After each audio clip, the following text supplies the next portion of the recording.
Hello everyone, welcome to Sipika Social Science classes. So dear student, in this lecture we'll discuss about last two parties, All India Trinamool Congress and National Congress Party NCP. Students हम अपना ये पिछले वाला topic है continue कर रहे हैं जिसमें हमने नेशनल पार्टीज़ के बारे में डिस्कस किया था। हमारी 7 नेशनल पार्टीज़ थी और हैं, जिसमें से हम 5 पार्टीज़ को डिस्कस कर चुके हैं, उनकी आइडियोलॉजीज़ को डिस्कस कर चुके हैं। अब हमारी लास्ट 2 पार्टीज़ रह गए, हम उसको डिस्कस करेंगे। तो 6th one is all India Trinamool Congress. ठीक है। अब स्टूडेंट्स, अब आपको लग रहा होगा कि कांग्रेस वर्ड बार बार आ रहा है, क्या ये तीनों पार्टी एक जैसे ही हैं? क्योंकि हमने पीछे भी कांग्रेस पार्टी के बारे में डिस्कस किया था। ठीक है, पिछले वाले लेक्चर में क्या थी? Indian national Congress. अब इसमें है ऑल इंडिया तृणमूल कांग्रेस और लास्ट वन है हमारी नेशनल कांग्रेस पार्टी। तो स्टूडेंट्स, आपने कंफ्यूज नहीं होना, आपने ये नहीं सोचना कि ये तीनों कांग्रेस पार्टी हैं। नो, ये तीनों कांग्रेस का मीनिंग क्या होता है? कांग्रेस मीन्स होता है ग्रुप, ऑर्गेनाइजेशन या कोई यूनियन। तो ऐसे पार्टीज़ जो हैं वो अपने प्रीफिक्स और सफिक्स की तरह इसको यूज़ कर लेती हैं, पर तीनों पार्टीज़ हैं अलग अलग। तो ऑल इंडिया तृणमूल मतलब क्या है? तृणमूल का मतलब होता है ग्रास रूट लेवल की कांग्रेस, ग्रास रूट लेवल की पार्टी। तो ऑल इंडिया तृणमूल कांग्रेस इसी को बोलते हैं। ये पार्टी जो थी, ये पार्टी उतनी मतलब इसका विजिबल रोल अगर हम कहेंगे इतना इसने प्ले नहीं किया, बट हाँ इसका इम्पॉर्टेंट रोल जरूर है।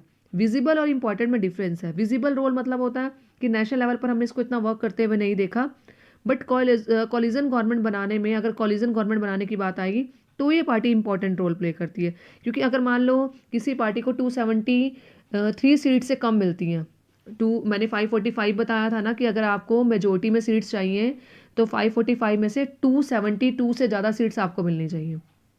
ठीक है।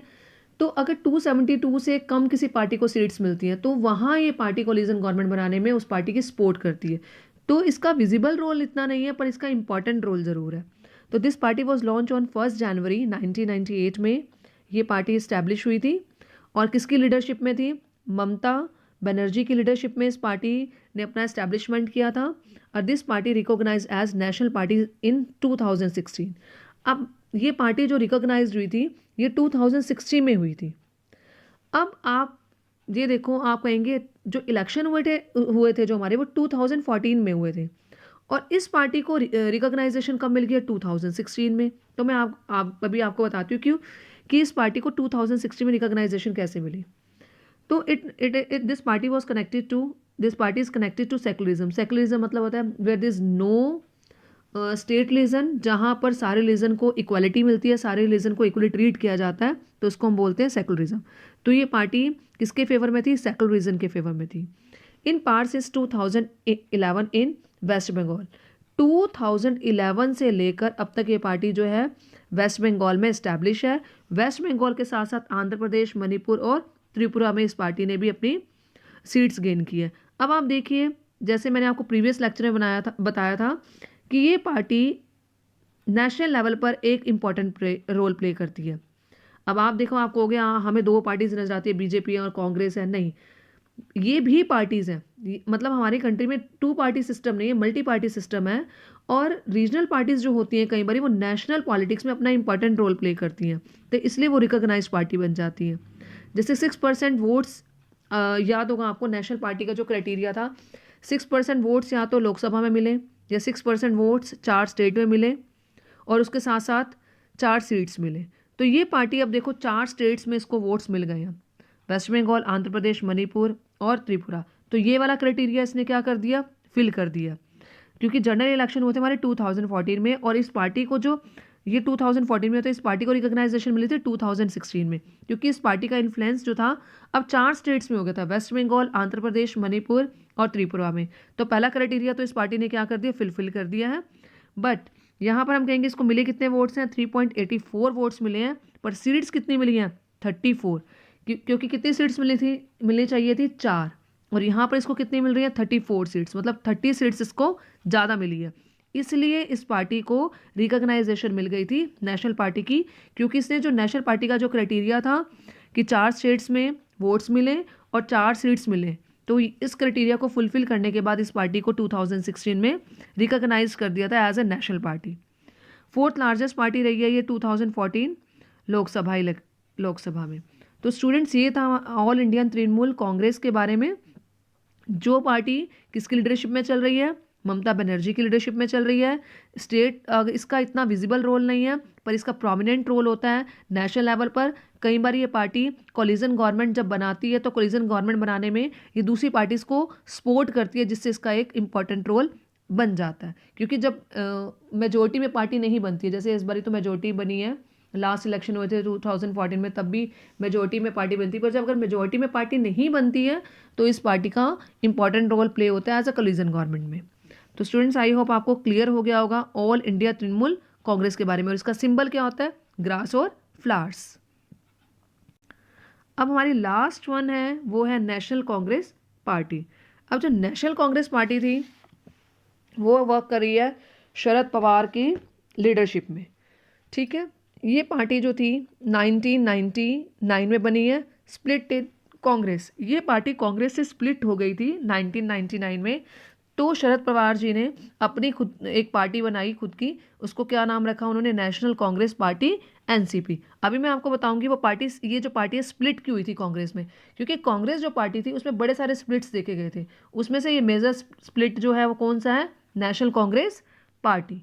तो इसके आइडियोलॉजीज क्या हैं, इसकी आइडियोलॉजीज हैं ये डेमोक्रेसी को प्रमोट करती है, means whether is leader is chosen by the government and leader has to work according to the wishes of the people, and if leader doesn't work according to the wishes of the people तो लोग उसको क्या करते हैं, change कर देते हैं। तो लीडर को लोगों के अकॉर्डिंग, उनकी इंस्पिरेशंस के अकॉर्डिंग, एस्पिरेशन के अकॉर्डिंग काम करना पड़ता है। और गांधीयन सेकुलरिज्म पर बिलीव करती है। सेकुलरिज्म मीन्स जहाँ पर सारे रिलीजन्स को इक्वली ट्रीट किया जाता है, क्योंकि गांधी जी मानते थे हिंदू मुस्लिम सिख ईसाई सबको इक्वलिटी मिले, तो सबके रिलीजन को भी इक्वलिटी मिले, तो उसको बोलते हैं सेकुलरिज्म। इक्विटी मतलब all people should be treated equally. Social justice मतलब सबको इक्वली जस्टिस मिले। और फेडरलिज्म का मीनिंग होता है कि जहाँ पर सेंट्रल और स्टेट गवर्नमेंट के बीच में कोऑर्डिनेशन बना के चले, कि सेंट्रल जो गवर्नमेंट है वो थोड़ी सी पावर किसको दे, स्टेट गवर्नमेंट को दे। तो ये उस चीज़ पे बिलीव करती थी कि स्टेट गवर्नमेंट को भी इक्वली रोल मिलना चाहिए पावर को होल्ड करने का। तो it promotes democracy, Gandhian secularism, equity, social justice and federalism. अब देखो मेन स्प्लिट का कारण क्या था, वो अब कारण आपको यहाँ समझ में आएगा। Wants that high offices in government be confined to the natural born citizen of the country. अब यहाँ पर मैं नेचुरल बोर्न सिटीजन्स को हाईलाइट कर रही हूँ। देखो सोनिया गांधी जो थी प्रोमिनेंट लीडर बन गई थी, कहाँ की, कहाँ की, इंडिया में। मतलब she was born in Italy, वो इटली में बॉर्न हुई थी, पर वो यहाँ पर कांग्रेस पार्टी में एक मेन लीडर बनकर आई थी। तो शरद पवार जी चाहते थे, शरद पवार जी ने यहाँ पर उनसे स्प्लिट किया, क्योंकि शरद पवार जी चाहते थे कि पावर किसके हाथ में होनी चाहिए, जो हमारा नेचुरल बॉर्न सिटीजन है उसके हाथ में पावर होनी चाहिए। जो देश में पैदा हुआ है वही देश के हाई ऑफिसेज या गवर्नमेंट पोजीशन को वो होल्ड करेगा। पर अगर यहाँ पर सोनिया गांधी जी पीएम बन जाती हैं तो यहाँ पर इस चीज़ में उनमें क्या हो जाएगा, कन्फ्लिक्ट है। क्योंकि शरद पवार जी जो थे वो इसके अगेंस्ट थे कि जो नेचुरल बॉर्न सिटीजन है, जो यहाँ पैदा हुआ पर्सन है, उसको अथॉरिटी मिलनी चाहिए। और सोनिया गांधी अगर पीएम बनती है तो अथॉरिटी उनके पास जाएंगी, तो वो हमारी कंट्री की नेचुरल बॉर्न सिटीजन नहीं है, वो कहाँ बॉर्न हुई थी, इटली में। तो इसी के कारण दोनों पार्टीज़ में स्प्लिट आया था, दोनों पार्टीज़ क्या हो गई थी, अलग अलग हो गई थी।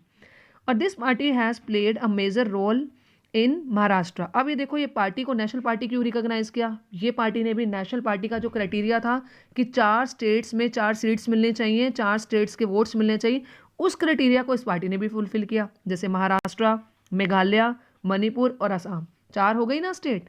4 स्टेट्स होने के कारण इस पार्टी को भी क्या बना दिया गया था, नेशनल पार्टी, रिकॉग्नाइज पार्टी बना दिया गया।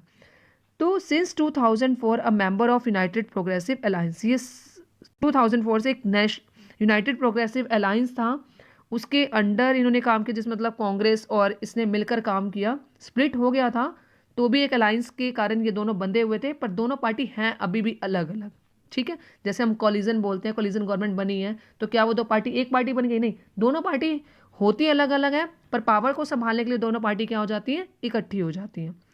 तो स्टूडेंट्स ये था हमारा ऑल इंडिया तृणमूल कांग्रेस के बारे में। और दूसरा हमने पढ़ा अब नेशनल कांग्रेस पार्टी एनसीपी के बारे में, उसकी आइडियोलॉजीज भी हमने देख ली हैं, उसको क्यों रिकॉग्नाइज पार्टी माना गया, क्यों नेशनल पार्टी माना गया, वो भी हमने देख लिया। और इसका सिंबल क्या है, अब मैं आपको सारे सिंबल्स एक बार ही दोबारा से बता देती हूँ सारी पार्टीज़ के। देखिए ये हमारी बहुजन समाज पार्टी है, इसका सिंबल देखिए कांग्रेस का है। अब स्टूडेंट्स आप देखिए ये हमारी 1 2 3 4 5 6 7 पार्टीज़ हैं, और 7 पार्टीज़ के क्या दिए गए हैं आपको, अलग अलग सिंबल्स दिए गए हैं, ताकि आप इन पार्टीज़ को आसानी से क्या कर सको, रिकॉग्नाइज कर सको। अभी मैंने आपको तृणमूल कांग्रेस के बारे में बताया था, उनका देखो फ्लावर बने हुए, नीचे ग्रास बनी हुई है। अब नेशनल कांग्रेस पार्टी है, उसका एक क्लोक वाला सिंबल है। कम्युनिस्ट पार्टी ऑफ इंडिया का है, ग्रास बनी हुई, सिकल बना हुआ है। और इनका भारतीय जनता पार्टी का जो है वो एक कमल का फूल बना हुआ है, यहाँ पर सिकल है और एक हैमर बना हुआ है। कांग्रेस की बात करें तो यहाँ पर हैंड का सिंबल बना हुआ है। तो ये 7 पार्टीज़ के सिंबल्स हैं, और आपको इनको अच्छी तरह से याद रखना है। इनकी आइडियोलॉजीज इतनी पेपर्स में नहीं आती, पर ये कब एस्टैब्लिश हुई थी, कौन इनका लीडर है, क्या इसकी आइडियोलॉजीज हैं, वो 1 मार्क का क्वेश्चन आपसे पूछ लिया जाएगा, और सिंबल भी आता है। अब ये हमारी 7 पार्टीज़ हैं, बाकी जो भी पार्टीज़ रह जाएंगी वो हमारी रीजनल पार्टीज़ आ जाएंगी। तो अब नेक्स्ट लेक्चर में स्टूडेंट्स मैं आपको बताऊंगी स्टेट पार्टीज़ के बारे में। आई होप आपको नेशनल पार्टीज़ के बारे में, उनका जो क्राइटेरिया था और उनकी क्या आइडियोलॉजीज़ थी, कितने टाइप की पार्टीज़ होती है, आई होप आपको इस वीडियो लेक्चर में सारी पार्टीज़ जो हमने नेशनल पार्टीज़ का जो टॉपिक था वो आपको क्लियर हो गया होगा। अब नेक्स्ट पढ़ेंगे अपने स्टेट पार्टी के बारे में। Thank you students.